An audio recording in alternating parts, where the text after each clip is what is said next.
Hey, everybody, good evening. Welcome to this episode of Turnaround Marriage Live. We're excited to come to you guys tonight, and we're going to talk about something that's we believe is really, really important. And this is what we believe there's a ticking time bomb in a lot of marriages where couples don't even realize it. So if that's you, if you realize that there's just something underneath the surface that's just not clicking right, if you're starting to feel after years of being married that you're not quite as confident, right, as close as you used to be, this episode is for you. Yeah, welcome everybody. If you're joining us live, say hello and give StreamYard permission to push your name so we can see who's joining us. We are Scott and Rachel, and we help committed Christian couples finally end the cycles of conflict, negativity, and disconnection and reclaim the love, passion, and playfulness that they once had. So we're glad you're joining us. And yeah, tonight we're going to dive into, is your marriage a ticking time bomb? Or are there some ticking time bombs that might be brewing under the surface in your marriage? So what are we talking about? Well, I do think that this is like the beginning of a series, by the way. I think there's a lot of different ticking time bombs where, I talk to a lot of couples, and there's a lot of times things underneath the surface that didn't even realize that they were there. And then suddenly, boom, things go off, and like there's a separation, or there's just like it's total anger towards one another, a huge fight, and it seems like it came out of nowhere. But I want to submit to you guys that tonight that it's been a long time coming. And so that's the reality. So here's the narrative. Like, for example, I hear people all the time say things like, well, we were going really good. It'd been years and we were connecting and everybody was looking to us. I mean, you could probably think of some examples too, where they seemingly had this great, perfect marriage, and then suddenly out of nowhere, things went south. Do you think of any examples in your own mind? I'm thinking of us. Oh, that could be true. Yeah, I remember, 8 years ago. I don't remember. It was ugly. But yeah, because, what we have found for so many couples is that if you are erring on the side of being nice for the sake of being nice, and you can actually be too nice in the marriage. And what we mean by that is if your goal is just trying to keep the other person happy and maybe not ruffle any feathers, or don't bring up anything too touchy or anything, like maybe the communication skills just aren't there to be able to say, that really hurt me when you said XYZ or whatever it is. And so, and I think especially Christians, and maybe even Christian men, Christian women, they can say, well, I'm just trying to be nice in my marriage. And so I don't want to. But then it's like stuff has been brewing, right? And your thoughts and feelings, if you can't express those freely to your spouse, right? If you've got all these subjects that you're avoiding, right, or, it's like, oh, that's taboo. We can't talk about that. Can't go there. And so, and it's like you kind of have to walk on eggshells in your own house. That is a recipe for a ticking time bomb. Let us tell you this right now. This never ends well. This doesn't get better just by sweeping things under the rug, right? No, what happens when we kind of just stuff things down for a period of time and we just zip our lip and be nice? What happens? I mean, there can be a lot of different things when you start sweeping it under the carpet, the reasons that you do that, like you might upset the other person, or that's a subject between the two of you where you weren't really seeing eye to eye, and to keep the peace, you're just not going to go there.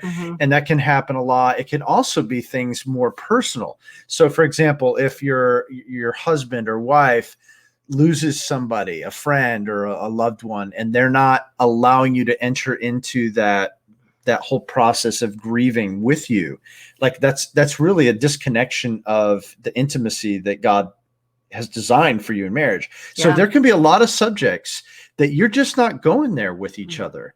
And that is really doing anything but working towards oneness. It's doing the exact opposite. So even if it's things like that you're just like, oh, they're going through something. Maybe they lost their job. That can be really difficult for a man. And it's just like, well, I just don't want to go there. And because I know he doesn't. So you keep sweeping it. You keep putting it under there.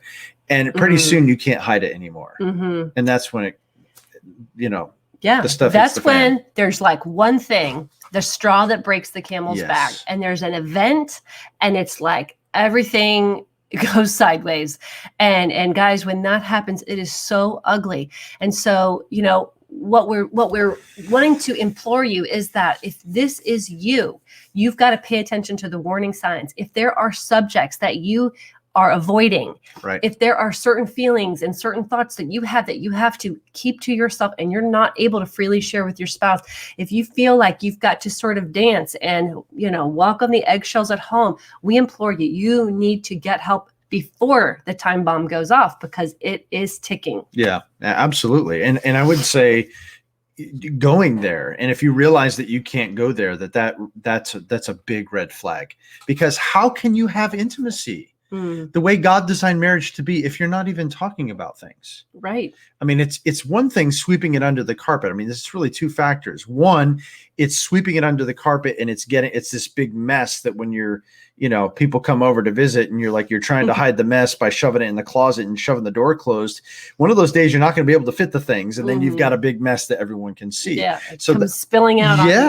There's one factor that it's like all that undealt with stuff is a real mess. But the other aspect of it is that you don't have true intimacy when you're not connecting with the other person. That's true. And working through those issues. Yeah. And how many couples have we talked to that maybe have been married for 30, 35 years, and yes, they say, oh, we don't fight. We've never had a fight.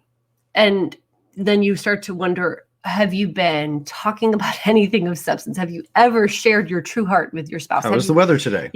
It's like, yeah, I mean, I'm not going to get in a fight with a guy in the elevator if we're both being polite. And, it's like, but I don't have anything with him. Right. So, yeah. So if that is you guys, we want to implore you do something, take some action, make the decision to say, you know what, we have got to be able to figure out how to do this communication thing. We've got to be able to figure out how to broach these subjects. Like for us, the big M word was the one that we couldn't talk about. It's like money. Can't talk about money. I was trying to figure what was the M word. Okay. Money. Yes. Money. Money. Remember? Right. Remember, Yes. it was like when oh my gosh, forget about budgeting. It's like, we can't even talk about where the money went because we knew there was going to be a fight. And so maybe that's for you. Maybe the subject is We're money. the only ones, I'm sure. Oh yeah, I'm sure no one ever has fought about money before in their marriage. What about, it could be your in-laws. Okay. It could be the way you're handling parenting. It could be the way you discipline. It could be how you're going to educate your kids. It could be, how you're spending your free time, who your friends are. Like there could be a whole bunch of different subjects that you have to dance around. You're not sure. And it's like, if that is you, we implore you, do something, take some action. Yeah, okay? You've got to, because I hear it every day. I mean, almost literally every day where I get on the phone with a couple and, it seemed like, that things were going so great. Like literally people will say, everybody thought we had the picture perfect marriage because we were so sweet with one another and we didn't fight, as if that's the measure of a good marriage. Mm-hmm. And you hear it all the time. Mm-hmm. We weren't even fighting. Like, that's not the gold standard, everybody. Right. It's intimacy, it's connection, it's closeness. And the gold standard is not whether you fought or not. It's how you fight. It's how you work through things. Yes. It's how you communicate. And that's how you work through stuff. Oh, sorry. Yeah. Sorry. Didn't mean to interrupt you. Yeah. That's a whole other subject, is like how we think about conflict. Because so many of us, the minute we hear conflict, we're like, and we get that pit in our stomach and we sweat and we just get, we just freak out. Maybe your parents didn't handle it well, or you didn't see good communication in your home. So you really don't know how to navigate that stuff. Right. And so, that we'll talk about conflict another day, but yeah, I mean, so if that's you guys, and if you're having to kind of dance around these subjects, or you're wondering, like, if you can cut the tension underneath, but it's like, we're playing nice.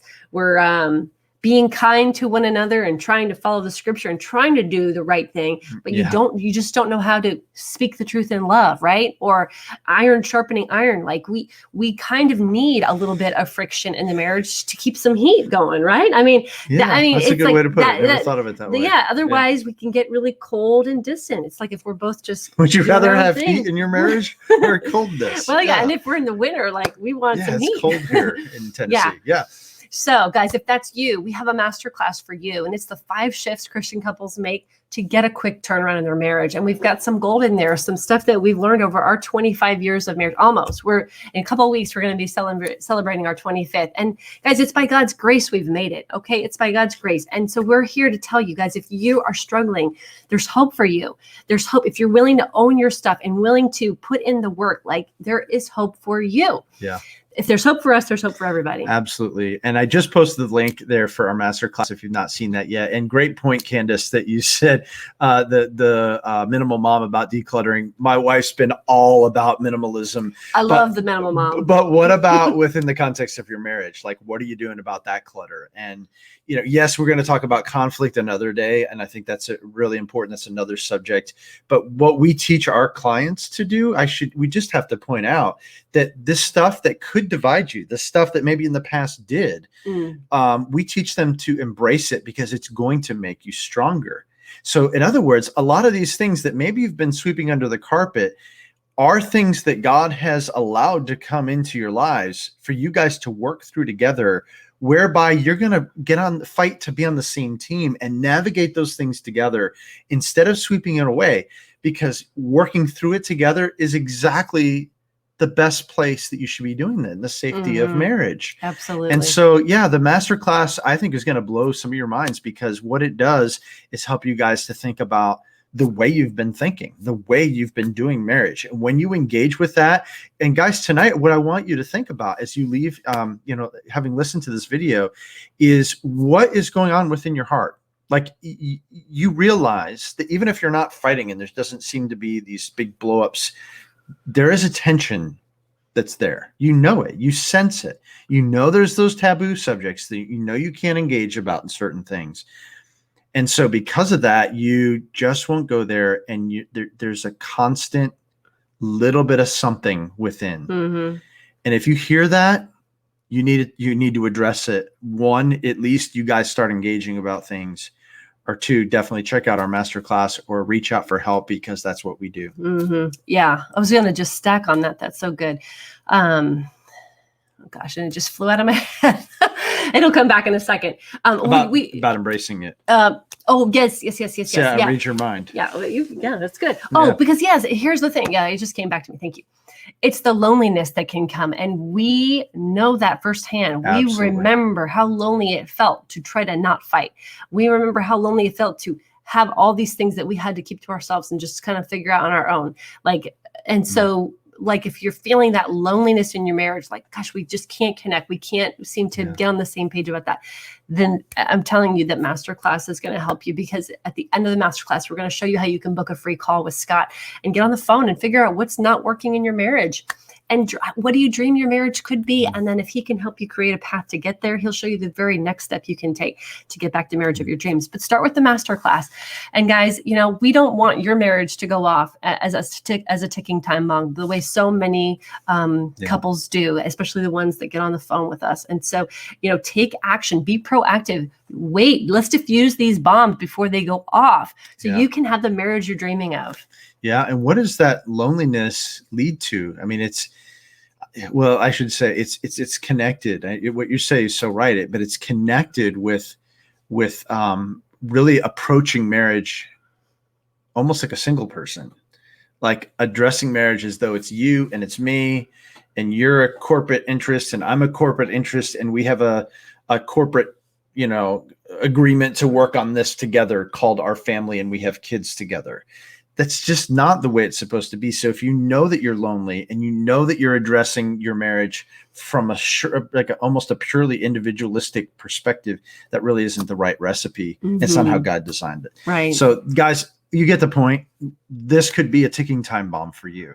And I want to warn you, this could very well be one of the most important messages you've ever heard, that today's the day to take action and stop sweeping things under the rug, because it can make for your marriage to be a ticking time bomb. And we don't want that for you. So God's blessings to you guys tonight. Anything you want to add? No, that's it. Just check out the masterclass. Scott posted the link, or you will. It's there. Okay. Yeah. And we'll talk to you on the next episode of Turn Around Marriage. Bye-bye. Good night, y'all.